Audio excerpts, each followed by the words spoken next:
আজকে যে রেসিপিটা আপনাদের কাছে নিয়ে চলে এসেছি এটা কিন্তু একটা চমৎকার রেসিপি।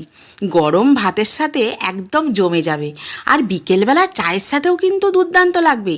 তবে আমি বলবো গরম ভাতের সাথে না, ডাল মেখে না, শুকনো ভাতে দুর্দান্ত লাগবে। কুঁচো চিংড়ির পকোড়া, আর এই কুঁচো চিংড়িগুলো একেবারে মিহি।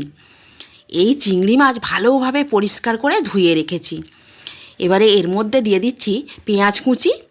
একটা বড় সাইজের পেঁয়াজকে কুচি করে নিয়েছি, তার সাথে 2-3টে কাঁচা লঙ্কা কুচি, অল্প ধনেপাতা, আর গ্রেট করা আদা, গ্রেট করা রসুন, তার সঙ্গে একটু পাতিলেবুর রস, যাতে চিংড়ি মাছের গন্ধটা অনেকটা কেটে যায় আর টেস্টও খুব ভালো হবে।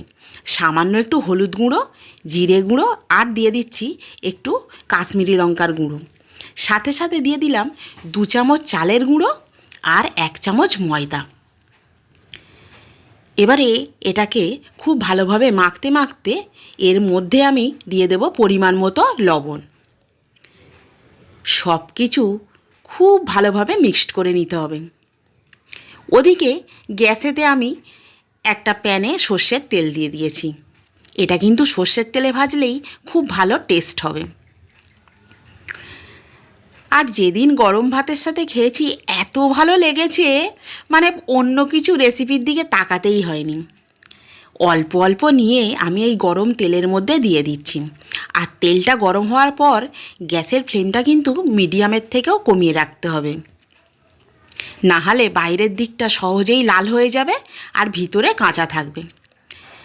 এইভাবে উল্টে পাল্টে পকোড়াগুলো একদম মচমচে করে ভেজে নিতে হবে।